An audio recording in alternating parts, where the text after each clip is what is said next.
este ADN Hoy, son las 7 de la mañana con 32 minutos. Está con nosotros, conversamos con él ya desde esta hora, el ministro de Seguridad, Luis Cordero. Ministro, ¿cómo le va? Muy bienvenido. Buenos días, ministro. Muy buen día.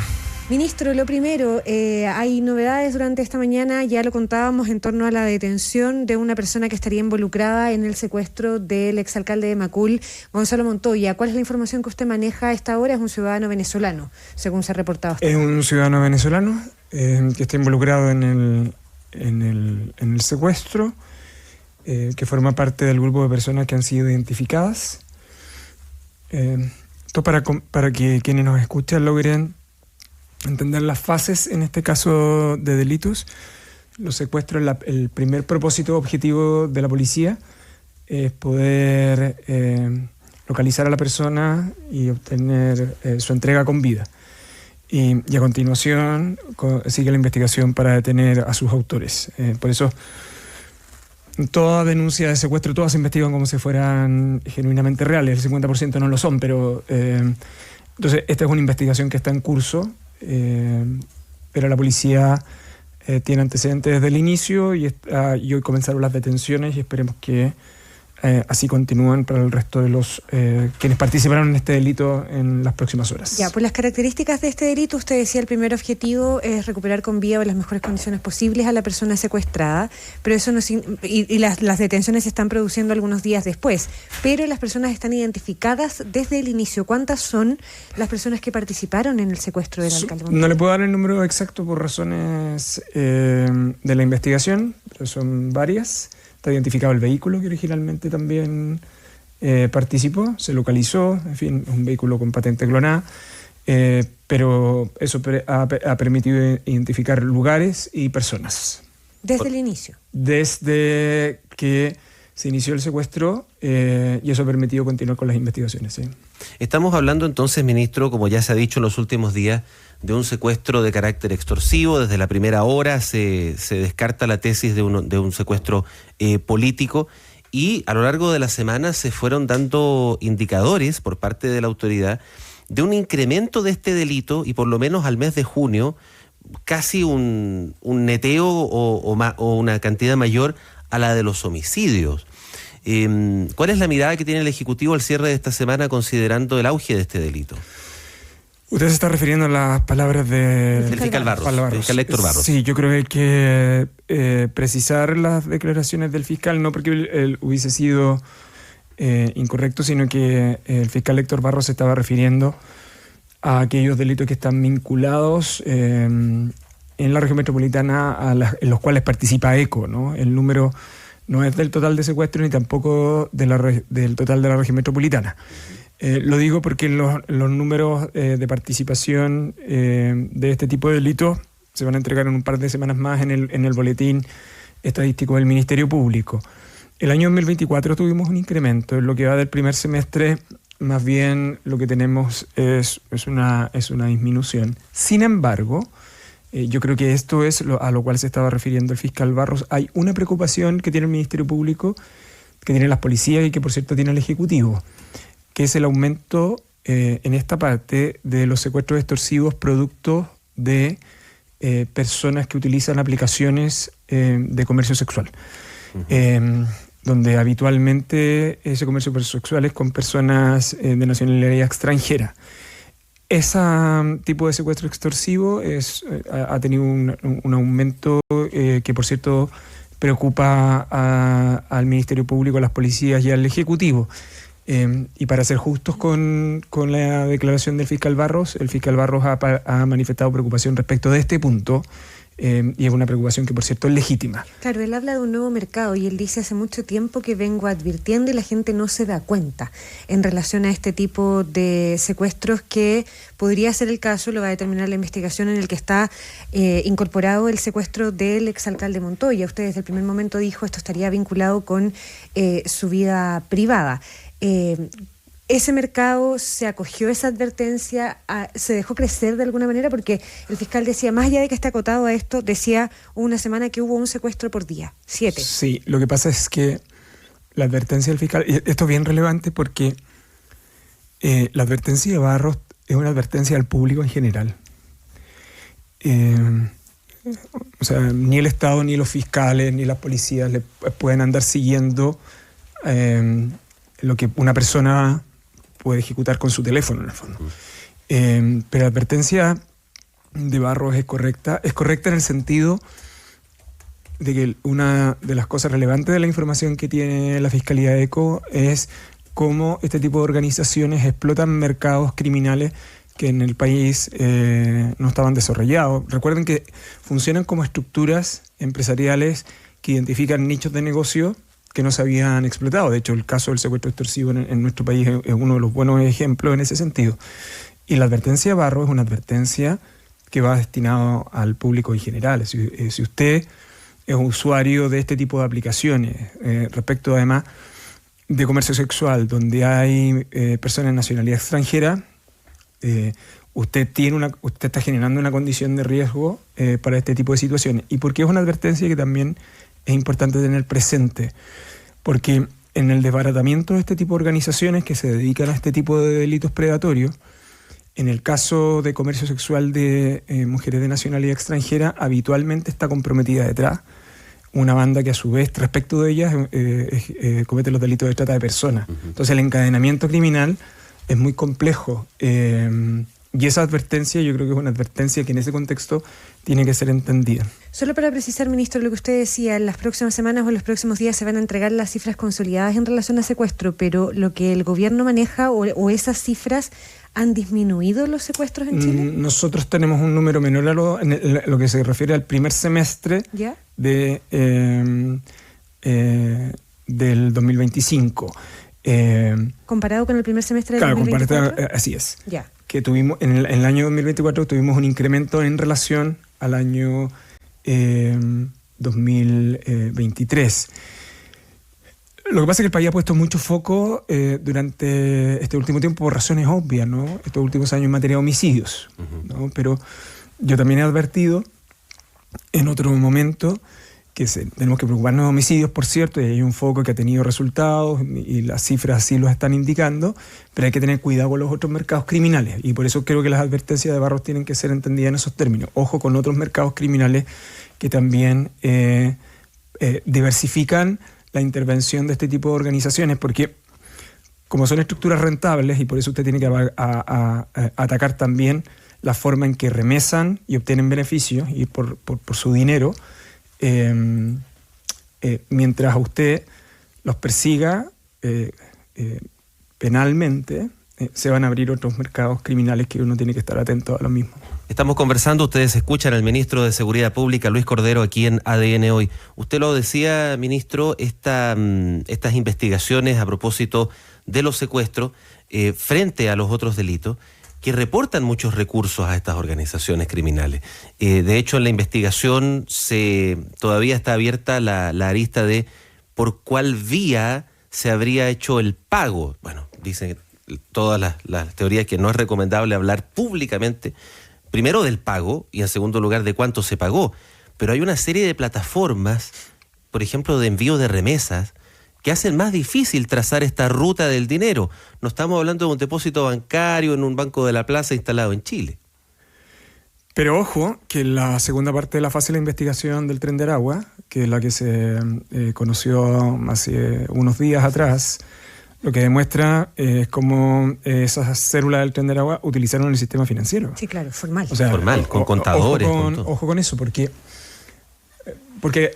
cada vez que abrimos una discusión, por ejemplo, sobre el secreto bancario, en el fondo, ¿no? El argumento tradicional de quienes se oponen a flexibilizar la regla del secreto bancario en Chile descansa en la idea que estas organizaciones criminales no utilizan el sistema financiero formal. La respuesta siempre ha sido que no solo la utilizan, sino que además utilizan las formas jurídicas que facilita el sistema institucional para eso. Y la segunda parte de la investigación, o la segunda fase de persecución del Tren de Aragua, que es lo que mostró el Ministerio Público y la Policía de Investigaciones hace algunos días, lo que demuestra fehacientemente es eso, ¿no? Es decir, utilizar una modalidad de cuentas corrientes en distintos bancos con testaferros y además formas jurídicas como la creación de empresas en un día para establecer mecanismos de remesa de recursos al extranjero, porque la gran interrogante es dónde está esa plata en el fondo, quién circula con esos recursos. Y en esto la Brigada de Lavados Activos de la Policía de Investigaciones creo que ha sofisticado muchísimo sus análisis en los últimos años. La Policía de Investigaciones ha invertido muchos recursos en tecnología, sobre todo para la pesquisa que está vinculada a criptomonedas. Entonces, el país tiene una capacidad instalada desde el punto de vista tecnológico, pero sobre todo desde el punto de vista de la capacidad analítica. En estas fases también, lo que se ha podido acreditar es cómo este tipo de organizaciones se asesoran como si fuera cualquier empresa. O sea, con contadores, con abogados, que además permiten o identifican cuáles son los medios, los mecanismos más expeditos para eso. Tenían muy claras las cuentas corrientes, cómo utilizarlas, hasta qué monto. Y cuando hay persecución y se obtienen beneficios por un lado, entonces luego utilizan otros medios. Yo creo que en este caso en particular, además, creo que el trabajo colaborativo también de los bancos, los bancos han ido sofisticando, nosotros tenemos un sistema bancario que además permite el monitoreo 24 horas, yo creo que eso a los bancos también hay que reconocérselo. Y han ido estableciendo criterios de alerta que van más allá de aquellos que establece la legislación nacional. Pero este tipo de organizaciones se van adaptando. Y por lo tanto la clave de las policías sobre todo es ir anticipándose a cuáles son las vías que están destinadas a ese efecto. Ministro, desde el comienzo estamos hablando de alguna manera de crimen organizado, ¿no? Sí. Y cuando hablamos de crimen organizado es inevitable no hablar de nuestras instituciones frente al crimen organizado. Usted fue muy duro para hablar del caso conocido hoy como el de los narcomilitares, estos 7 suboficiales del ejército que eran parte de una banda narco en la frontera norte de nuestro país. Pero hemos visto también algunos casos en gendarmería, varios casos también en carabineros, no solo que tengan que ver con la frontera. ¿Cuál es su diagnóstico en relación a cómo el crimen organizado ha conseguido permear hasta hoy en Chile a las instituciones? Desde el caso de los narcomilitares se ha dado todo ese análisis. Sí. Desde Defensa se han anunciado algunas medidas como cambiar los turnos, hacer más rotativas para no generar vínculos. Pero estamos peor en ese sentido que hasta, por hacer la misma comparación, hace un año, la lógica de los casos que hemos venido conociendo. No sé si uno puede hablar que está mejor o peor. En el fondo, yo creo que hoy día lo que tenemos son capacidades de detección y mecanismos de advertencia que las instituciones han ido desarrollando con mayor profundidad. Eso en el pasado, a propósito de que el ejército es el que detecta lo de los 6 y de los otros antecedentes que tenemos de otras instituciones que han nacido a partir de ahí. Pero si usted mira hacia atrás, nosotros hemos estado trabajando en la elaboración de todos los casos que hemos tenido en los últimos años. ¿Por qué? Porque lo hemos estado analizando en el Ministerio de Seguridad por una razón muy simple, porque las organizaciones criminales no se pueden expandir, más o menos lo que dice la evidencia, en cualquier parte del mundo, si no tienen mecanismos que generen corrupción. O sea, no hay, para decirlo en términos simples y reducirlo, no hay crimen organizado sin corrupción. Ese tipo de organizaciones criminales necesitan de la adhesión por parte de funcionarios públicos que permitan desarrollar, y eso va desde el cohecho para la advertencia sobre determinados procedimientos policiales hasta cuestiones mucho más complejas como la participación en alguna fase de la estructura criminal. Tenemos hacia atrás, y está documentado, casos donde algunos funcionarios de Fuerzas Armadas, del Ejército en particular, en un caso, pero era un funcionario que participaba dentro de una organización criminal, o de carabineros que participaba dentro de una organización criminal, pero que fueron advertidos en su oportunidad por mecanismos de control interno. ¿Cuál es el problema más serio que tiene el caso del norte, en el caso de los militares y particularmente del Regimiento de Cazadores? Es que es una unidad focalizada específicamente en el transporte, que es, desde el punto de vista logístico, una de las cuestiones más estratégicas para el narcotráfico. Y en segundo lugar, que utilice militares para garantizar ese transporte, lo hace, en mi opinión, extremadamente grave. Lo segundo es que yo creo que es conveniente no olvidar que Chile delimita en su frontera con 2 productores de cocaína, ¿no? Que es Perú y Bolivia.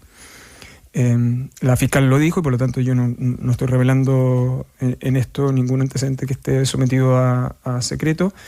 La preocupación es una de las preocupaciones que tenía el gobierno inicialmente, de dónde provenía esta droga. Esta droga ya está identificada, provenía de Bolivia. Ahora lo que nos interesa saber es quién eran los puntos de contacto para esa droga y cuál es el punto de destino.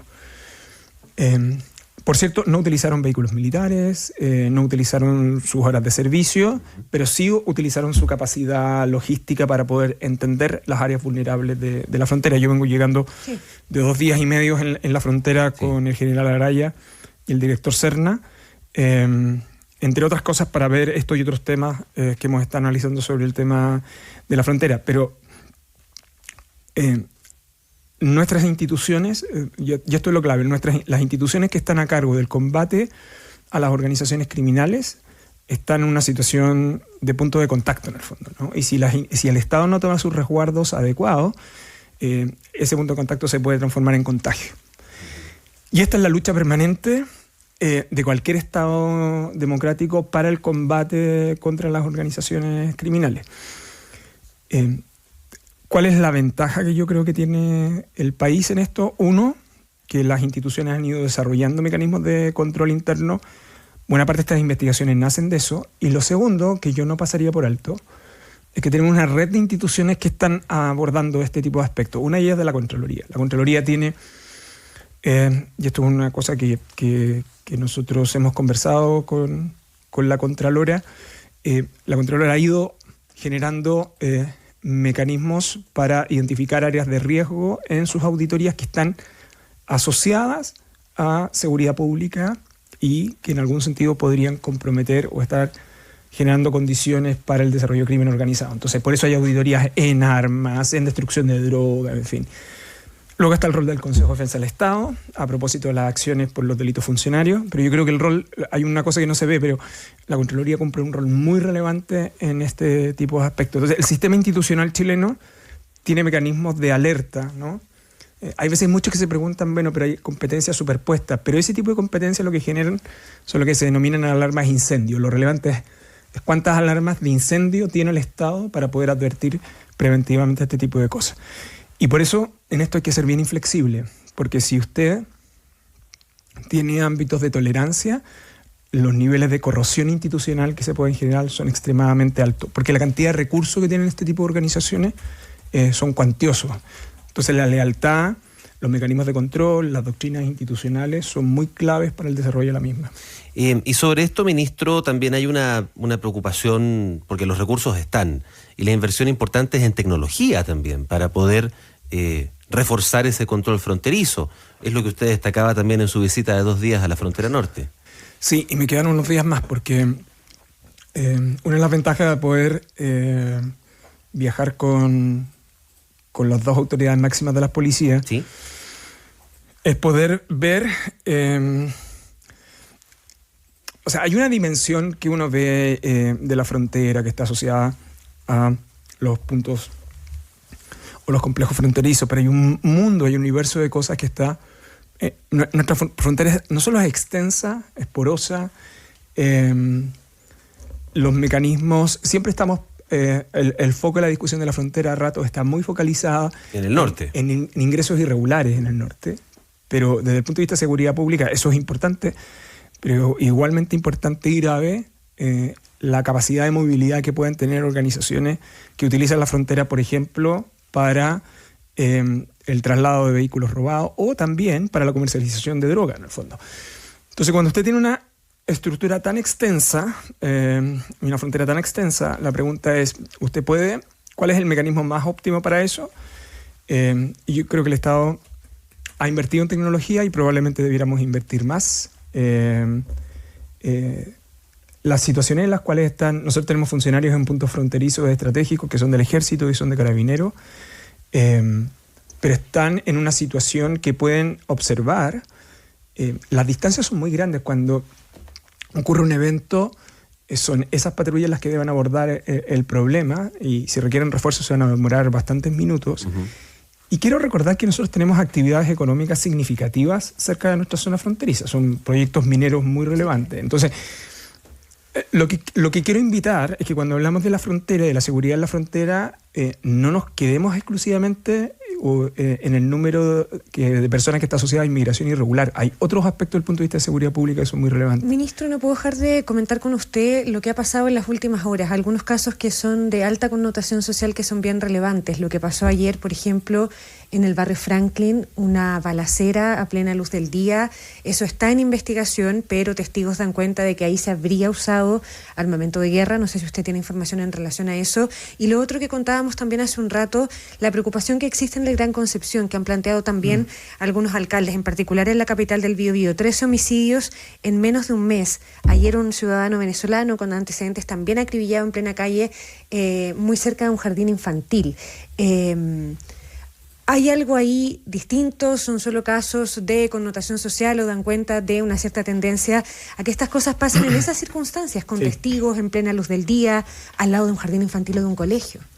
A ver, en el caso del barrio Franklin, es una zona que tiene intervención permanente por parte de la policía. Es una zona donde existen dos tipos de bandas de nacionalidad de origen extranjero.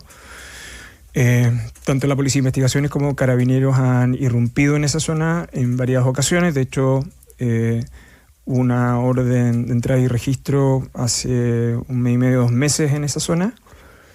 Yo le puedo descartar que se utilizó armamento de guerra en esa zona, ¿no? El día de ayer. No, respecto a la evidencia forense que se ha entregado, no hay antecedentes que se hubiese utilizado ningún calibre que esté vinculado a armas de guerra o fusiles, para decirlo en términos sencillos.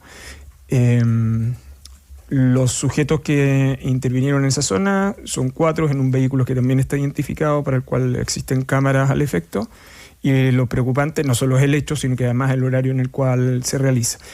Pero es una zona de preocupación para las policías por el tipo de sujetos que participan, porque han existido irrupciones previas ya por parte de la policía, porque hay varias investigaciones del Ministerio Público en esa zona, y ahora identificar las personas heridas, la razón por la cual podría ser un ataque dirigido, que probablemente por las características que tiene es así. Es decir, yo creo que además es una zona que tiene una tasa de detención alta y donde la detención de ciudadanos extranjeros es proporcionalmente superior a la del resto del país. Y lo de Concepción, hay quienes hablan de una ola de crímenes, ponen esto en el contexto de un mes, 13 homicidios en el contexto de un mes. Lo de Concepción sí, es preocupante, sobre todo por la recurrencia en poco tiempo. Hay un foco investigativo por parte de la policía en esa zona conjuntamente con el Ministerio Público, y yo creo que va a tener resultados en poco tiempo, pero ha sido un foco más recurrente que nosotros hemos tenido, y es una preocupación en Concepción para nosotros en comparación al resto del país, en el fondo, ¿no? Porque en el resto del país tenemos un comportamiento distinto a lo que estaba sucediendo ahí. Sí, de hecho cundió entre los periodistas de Concepción, nuestros compañeros, la pregunta si iba a haber o no un funeral de alto riesgo en el caso de Concepción, donde la víctima era extranjera. ¿Solo ha habido casos de funerales de alto riesgo bajo la actual normativa de fallecidos chilenos? Hasta ahora sí. Pero la matriz de riesgo que tenemos por parte de Carabineros es bien precisa sobre este punto. Sí, hasta ahora, de los antecedentes que yo dispongo, todos son requeridos de evaluación, pero los que se han decretado de riesgo son de nacionalidad chilena. Ministro, antes que se vaya, porque ya se nos termina el tiempo, además usted tiene consejo de gabinete. Tengo consejo de gabinete, sí. Lo de Santos Lehmann en Brasil, sí. Hoy día hay una audiencia de solicitud de extradición por parte de la Fiscalía. ¿Qué antecedentes maneja el gobierno en relación a su posición, su ubicación, lo que debería pasar con este proceso? A ver, nosotros desde el inicio... Y le agrego, ¿qué le parece que la Fiscalía haya reconocido un error en este tipo de casos, no haber pedido arraigo nacional? A ver, mire, en este tema el gobierno estaba muy atento desde el principio. Tan pronto se decretó la prisión preventiva de él, en la audiencia la Policía de Investigaciones realizó las alertas respectivas. Hoy día ya se sabe que él estaba localizado en Brasil, se comunicó con la Policía Federal brasileña y se mantuvo un permanente monitoreo de la situación, el lugar donde él se encontraba y cómo se movilizaba hasta que se pudiera adoptar la decisión sobre su situación. Lo ideal hubiese sido que él hubiese sido detenido y hubiese sido expulsado, ¿no? Pero había una cuestión técnica que si hay intervención jurisdiccional, inevitablemente entonces llevaba al proceso de extradición, cosa que sucedió, hubo intervención jurisdiccional, él ayer tuvo control de detención y se va a mantener detenido hasta que se tramite la extradición. Las solicitudes ya se encontraban en tramitación por parte del Ministerio Público, que luego realizan a través de la Cancillería, así que nosotros esperamos que esto se realice con bastante rapidez. Yo solo dejaría una cosa como antecedente, y es que la colaboración policial en este caso fue importante y que la localización de él fue permanente en la colaboración que tiene la Policía de Investigaciones con la Policía Federal de Brasil. Sobre el reconocimiento del Ministerio Público, mire, yo creo que es sano para el sistema institucional reconocer en aquellos casos donde se cometen errores o pudieran haberse hecho las cosas de modo distinto. De los antecedentes posteriores, este era una persona que tenía antecedentes de violencia previo, probablemente de haber conocido íntegramente esos antecedentes, la medida cautelar solicitada hubiese sido distinta. ¿Pero esto va a significar o tiene que significar que en los delitos menores siempre hay arraigo?